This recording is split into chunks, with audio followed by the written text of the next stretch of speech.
Oke. Oh, nah ini makin penasaran nih. Kita udah digiring nih. Gimana caranya gue jadi likable person? Nah, kalau Joe gimana? Kebetulan Kalau nih Kak, ini gimana? kebetulan ada nanya Kak. Oh, Katanya, jadi iya katanya gini, terus apa bedanya sama attractive person? oh, oke. Gimana Kak Dani? Apa Good bedanya question. likable person sama attractive person? Good question. Thank you. Thank you untuk yang bertanya ya. Likable dan atraktif kalau di pendapat saya dan mungkin nanti teman-teman boleh tambahkan ya. Atraktif itu lebih ke apa yang kita lihat. Sebenarnya ini kembali ke play of words ya. Banyak orang yang bilang you are attractive based on your attitude, tapi menurut saya it's just a quote. Itu cuma quote yang indah kalau diposting di Instagram. Ya, tapi kalau sebenarnya kalau kita perhatikan secara bawah sadar, atraktif itu biasanya diberikan untuk seseorang yang secara looks. Sorry, saya masih terkoneksi. Aman Kak. Aman ya? Oke, soalnya tadi itu tadi freeze. Oke, ya. Saya. Atraktif itu biasanya diberikan kita mengatakan oh you're very attractive. Itu berarti seseorang yang terlihat menarik. Tapi kalau likable, kayaknya lu biasa-biasa aja, tapi gue seneng gitu sama lu. Gue nyaman gitu sama lu. Nah, itu likable.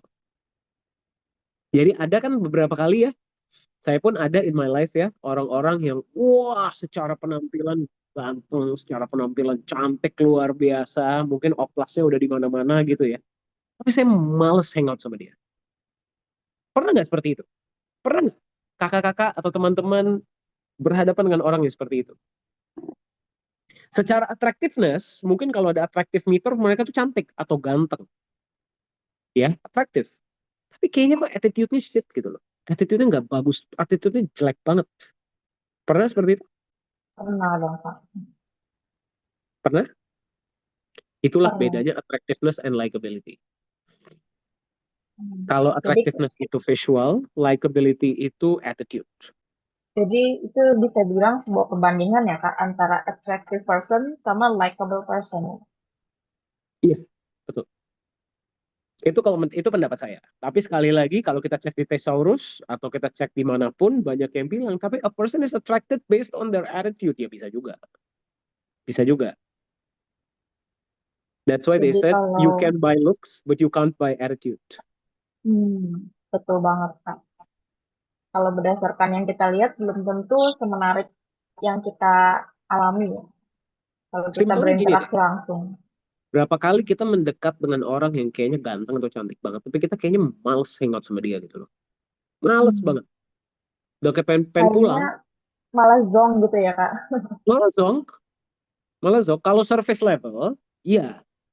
Tapi kalau udah deeper level, kan subconscious. Subconscious tuh bawah sadar. Bawah sadar kita nggak bisa bohong. Keren banget sih. Ya tanpa sadar ya sebenarnya itu juga menjadi sebuah perbandingan sih. Biasanya orang suka menyamakan, orangnya atraktif, padahal sebenarnya beda. Atraktif secara datar, secara persepsi saja, bukan secara undipnya gitu ya. Oh Betul. ada yang nanya lagi nih Kak. Terus kalau misalnya memang atraktif itu bisa dikatakan zong atau kurang ada ketertarikannya, lalu gimana cara kita membedakannya? Hmm, Maksudnya mungkin membedakan orang yang mungkin atraktif karena memang penampilan dan likable karena sifat atau manners kali ya Kak. oke. Okay. Good question. Thank you for the question. Nah, sebelum saya jawab, tolong jangan salah sangka. Bahwa saya nggak bilang atraktif itu nggak penting. Ya, bukan berarti kalau nanti yang di sini dan yang menyaksikan online sudah belajar, wah, saya udah tahu sekarang cara menjadi likable person. Besok kemana-mana kayak orang baru bangun. Ya, jangan juga. Bukan begitu maksud saya ya. Tolong jangan salah paham. Ya, tapi what I'm trying to say is, kita lihat aja dalam kehidupan kita sehari-hari. Pernah nggak ada orang yang mungkin secara mata menarik, tapi pas kita ngobrol sama mereka, kita interaksi sama mereka, kita kurang suka sama mereka. Kayaknya kalau misalkan kita tanya, simpelnya gini deh, simpelnya gini deh, kalau misalkan dia itu calon pasangan kita di masa depan, atau dia itu adalah calon business partner kita di masa depan, mau nggak kita tuh spend years sama orang seperti itu? Kalau dari aku sih enggak banget, Kak. Itu tergantung masing-masing. Silahkan Anda yang jawab. Contohnya simple. Orangnya nggak pernah senyum. Terus nggak sopan. Contoh ya, ini contoh-contoh simpel aja. Terus kalau misalkan diajak jabat tangan, apalagi kalau konteks profesional, jabat tangannya apa tuh bahasanya tuh ya, lunglai gitu loh. Kayak orang nggak punya tenaga. Mau nggak Anda berbisnis sama orang seperti itu? Tergantung konteks. Ya, jadi Anda sendiri yang bisa menjawab pertanyaan ini. Saya hanya memberikan konteks ya. Asal tempel, betul kayak nih. Setuju. Asal tempel. Yang penting, oh iya, halo apa kabar? Oh iya, iya. Oh, saya paling males orang begitu. Mungkin seperti itu kalau dari saya. Lalu kalau misalnya kita udah keburu terlanjur nih, misalnya dalam konteks profesional, wah udah terlanjur berhubungan sama orang ini dan istilahnya hampir lah menekan kontrak nih. Gimana tuh Kak? Cara kita handle-nya.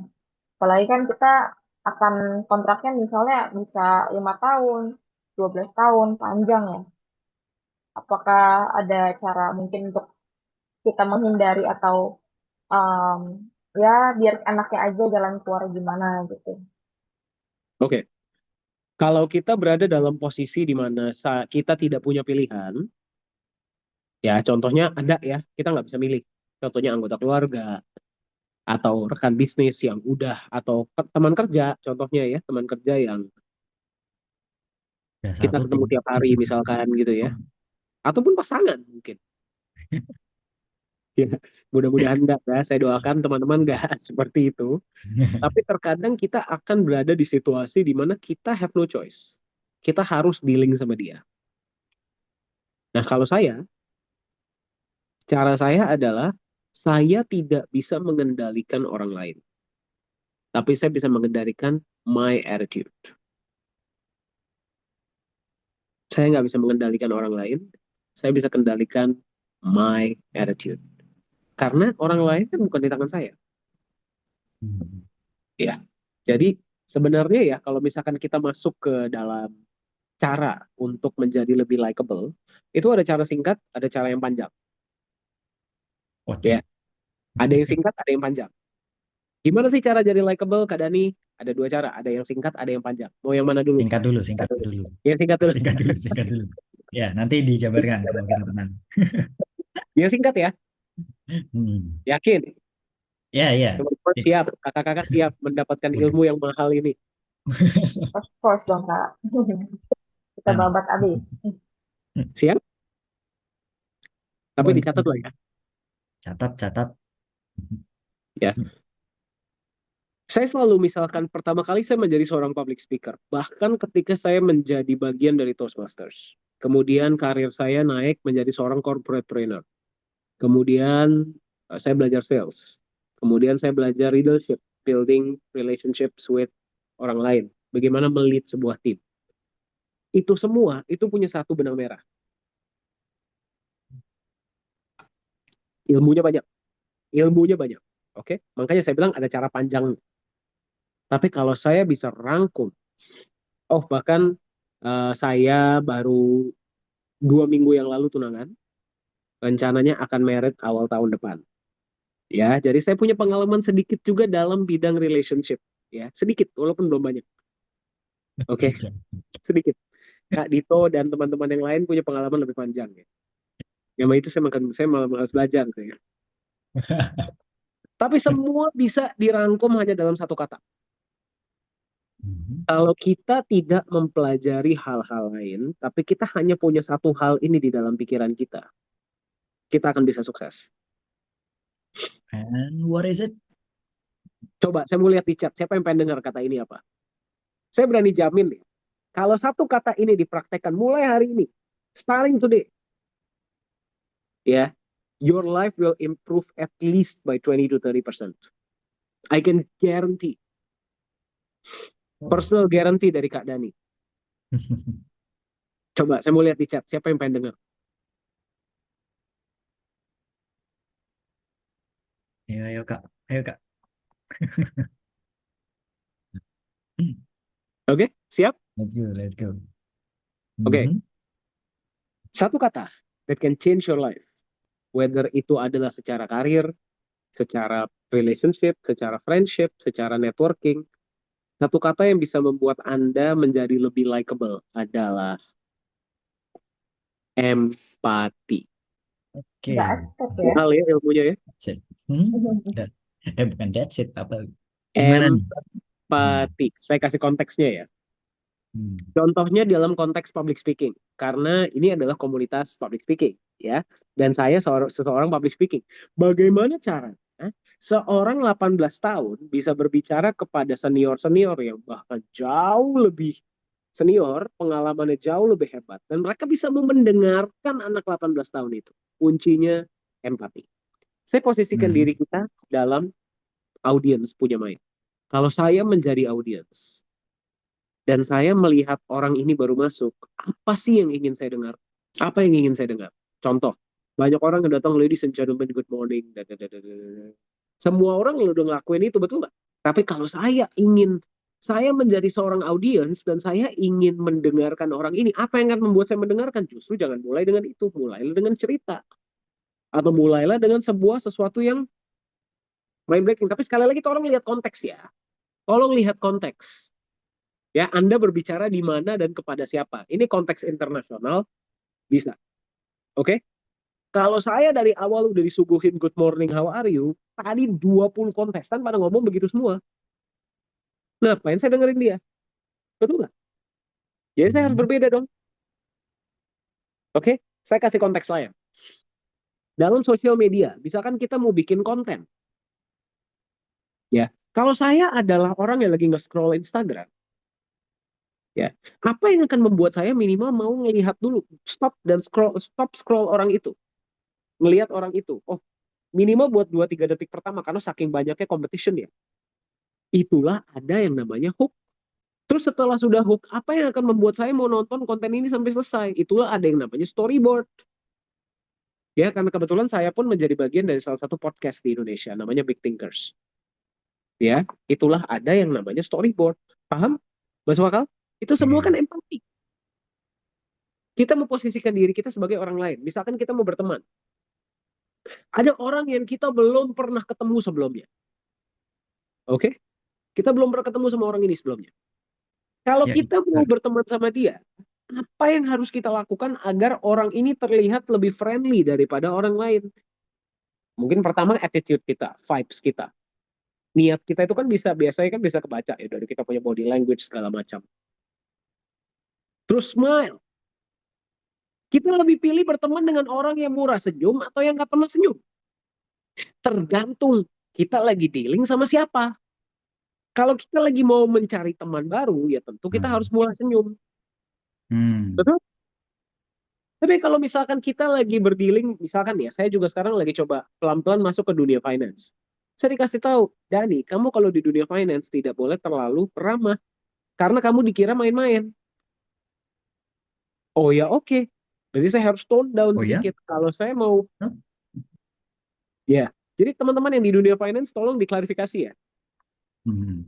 Jadi kalau misalkan kita mau membangun relasi, kita posisikan diri kita sebagai mereka. Contoh, misalkan I have to do a call. Saya lagi menelpon satu orang yang ibu rumah tangga Hmm. sama orang yang pebisnis sibuk. Beda dong secara waktu. Berarti kalau saya ngomong sama pebisnis sibuk, saya harus sampaikan semua pesan saya secara cepat.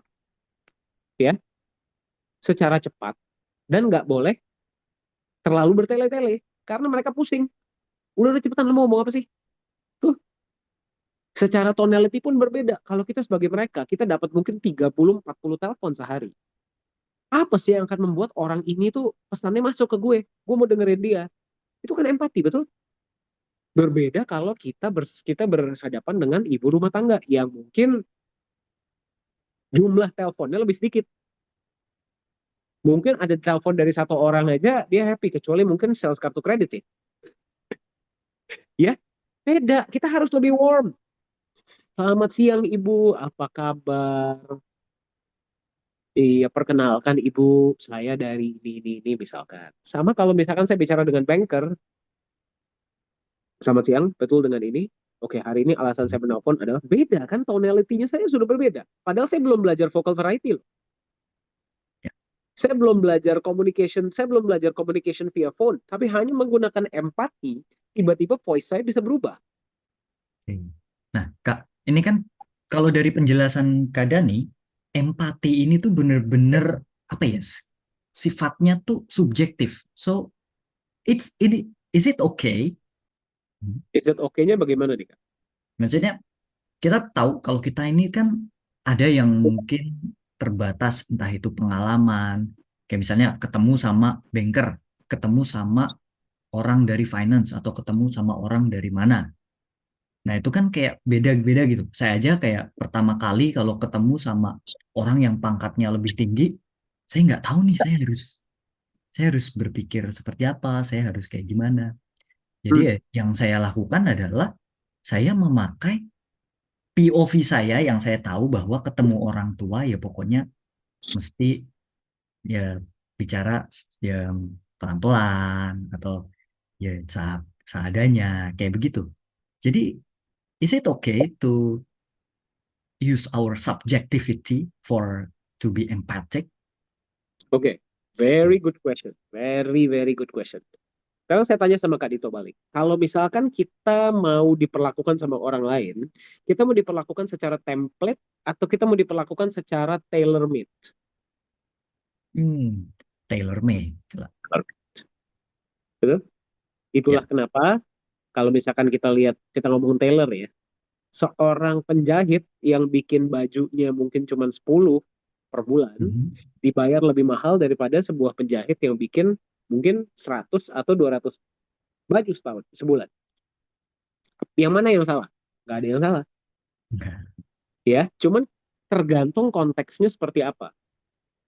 Setiap manusia, setiap manusia yang ada di planet bumi ini, dan mungkin saya juga asumsi alien juga seperti itu ya, pasti mau diperlakukan secara spesial, betul? Everyone, everyone. Dan hebatnya adalah 99% manusia mau didengarkan. Hanya satu yang mau mendengarkan, 1%. 99% of the people wanna talk, 1% wanna listen. Jadi kalau kita bisa berempati, kita bisa punya satu skill yang namanya empati. Kita masuk ke dalam 1% itu. Everyone wanna be around us. Karena semua orang mau ngomong, gak ada yang mau mendengar. Everyone treats everyone like numbers. Kalau kita bisa treat everyone like human beings, ya jelas mereka mau bersama kita dong. Apakah itu konteksnya bisnis? Apakah itu konteksnya kerja? Nah, sekarang kalau misalkan kita konteks kerja, tadi bisnis ya, kerja. Misalkan kita berada di sebuah perusahaan. Ya. Kita punya atasan, kita punya bawahan, betul? Hmm, Kalau betul. misalkan kita berhadapan dengan atasan, ya, kita berhadapan dengan atasan yang memang orangnya result oriented. Result oriented. Pokoknya gue maunya hasil, bodoh amat. Kalau kita berempati sama dia, kita mau datang dia, kita mau ngasih lihat progres. Progres yang kita kasih proses atau result. Result langsung kasih nih hasil. Kalau kita punya bos yang konteksnya pokoknya lu tunjukin gue kalau lu kerja keras. Gue mau Mhm. lihat lu telepon 100 orang per bulan. Contoh ya, contoh. Masalah hasil itu gue yakin akan mengikuti. Apa yang akan kita kasih lihat? Koloks kita kan. Nah, Iya. jadi kembali ke pertanyaan Kak Dito, apakah Mhm. itu oke? Bukan cuman oke, justru itulah kunci sukses. Hmm. Kunci sukses saya sampai hari ini, puji Tuhan ya, Tuhan sangat baik, itu adalah berempati dengan siapapun yang saya dealing. Jadi buat saya, it's not about what I want. Bukan tentang apa yang saya inginkan. Bagaimana caranya saya bisa menjadi seperti air yang bisa memposisikan diri saya untuk bisa berempati dengan siapapun yang saya temui. Karena sekali lagi, 99% orang mau berbicara, cuma 1% yang mau mendengar. Oke. Wah, ini kata kunci penting nih, mendengarkan. Jadi buat teman-teman yang ada di sini, apa itu Kak Dani? Mendengarkan itu? Atau masih ada nih tips-tips lain supaya jadi likable? Yes, sebenarnya ada. ya. Jadi kalau misalkan kita masuk ke kelas public speaking, terutama di Hard Speaks, yang menurut saya paling lengkap di seluruh Asia yang pernah saya datengin ya, termasuk Eropa, North America, ya saya udah ikut beberapa training public speaking dan saya belum pernah melihat yang selengkap dari Pak Frans ya. Semua itu kenapa ada yang namanya vocal power, kenapa ada yang namanya body language, kenapa ada yang namanya content, kenapa ada yang namanya cara berdiri yang baik, kenapa ada yang namanya cara memegang mic yang baik, kenapa ada yang namanya semua materi-materi public speaking ini dan masih banyak lainnya. Itu semua dibuat untuk berempati. Karena kalau kita berada di sudut pandang audiens, audiens akan menyukai itu. That's why kata-kata Pak Frans yang sampai sekarang masih saya pegang. Ya, dan saya nggak akan pernah lupakan adalah, don't be yourself, be your best self. Hmm. Beda loh ya, beda loh. Be yourself, itu berarti ya udah gue apa adanya. Ya orang kalau suka bagus, nggak suka ya sudah. Tuh, Ini ada komentar nih Kak, dari yes. dari teman kita Kak Yeni, Ya, dan silakan. harus beda dengan yang lain ya Kak. Em, Kak Yeni mungkin bisa ceritakan maksudnya beda dengan yang lain ini Silakan, ketika silakan. buat apa gitu. Saya malu nih sebenarnya nih, saya nggak pinter bicara sih. Aduh, baru Beda dari yang diomongin lain, tadi. beda dari yang lain maksud saya gini loh, yang seperti Kak siapa tadi yang bicara ini narasumber siapa sih? Saya jadi nggak nyimak juga nih Salam ini. kenal kayak ini. Dani. Teman saya Aduh, Dani dulu. oh iya, saya mau ngomongnya susah gitu loh, karena saya nggak pinter bicara juga sih gitu. Tapi intinya sih saya orangnya apa ya friendly saya sama orang Hmm, itu walaupun nggak kenal saya senyum, saya nyapa gitu, saya hello gitu. Kalau saya orangnya lebih begitu sih. Beda sama yang lain mungkin kayak karakter saya kali mungkin ya. Jadi saya Hmm. di mana saya masuk ke circle itu ya nyambung aja gitu. Dan orang pada suka sih kayak seperti yang sekarang saya jadi guru nih kan sesuatu yang baru. Nah, itu banyak guru-guru yang sharing, terus banyak guru-guru yang tanya, "Miss, kok bisa ya anak-anak nurut sama Miss gitu loh." Nah, saya juga nggak tahu karena saya pendekatan saya, cara eh, saya lebih ke personalnya dulu, anak-anak satu-satu gitu. Saya pengen tahu karena mereka kan dari latar belakang keluarga yang berbeda gitu. ya, betul. Nah, ya, jadi saya lebih pendekatan ke masing-masing murid. Hmm, Sebelum saya masuk mulai mengajar. Jadi guru-guru yang lain juga pada bertanya, kok kalau pelajaran kita orang tuh selalu rame, kalau pelajaran Miss itu kagak gitu. Saya lebih begitu. Ya, mungkin saya lebih ke diri saya kali ya bercerita ya, mungkin seperti itu. Nggak tahu deh benar atau salah ya gitu. ya, Kan ya. persepsi orang kan masing-masing beda. Kita harus bisa menghargai dan menghormati gitu sih. Kalau saya pikir sih gitu ya. Tuh. Ya, terima Thank you, kasih deh thank itu you. aja. Oke, Terima Terima kasih lanjut. kasih banyak kayak Kak ini. Yeni. Oke, gimana nih Saya Kak Dani? kurang setuju kalau kayak ini nggak jago speaking ya, karena tadi materinya, Oh. karena tadi sesuatu yang sangat insightful. Itu sangat insightful, berarti kita, apalagi kita adalah seorang guru. Ya sebenarnya guru itu banyak konteksnya ya. Murid itu kan banyak, apakah itu guru SD, guru SMP, guru SMA, Mhm. guru dosen kuliah, guru dalam konteks training, kita semua guru.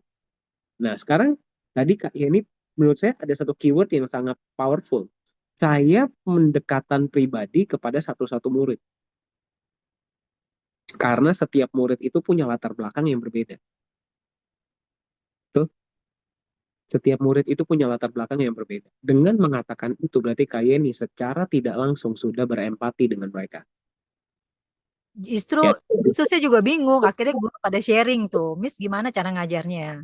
Terus sama kok bisa anak-anak tenang. Terus eh kok bisa mereka yang males di sekolah akhirnya rajin. Nilainya pada bagus pelajaran Miss gitu ya kan. Ya saya sih nggak pelit ilmu ya. Saya sharing sama guru-guru yang lain. Ya cara saya ngajar ya seperti ini gitu. Melihat apa membuat mereka enjoy, nggak menganggap guru itu sesuatu yang menakutkan, saya bilang lebih ke teman, saya bilang gitu kan. Jadi mereka juga lebih enjoy nerima pelajaran saya gitu. Ya puji Tuhan sih alhamdulillah ya.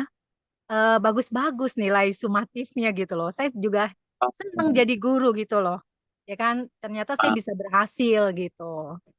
Bisa kan sesuatu yang apa ya?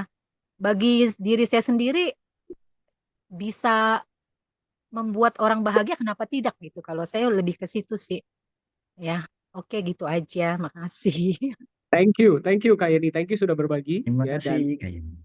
Kak Yeni ini adalah bukti bahwa murid yang sama kalau diajari dengan guru-guru yang berbeda bisa hasilnya beda. Padahal muridnya sama.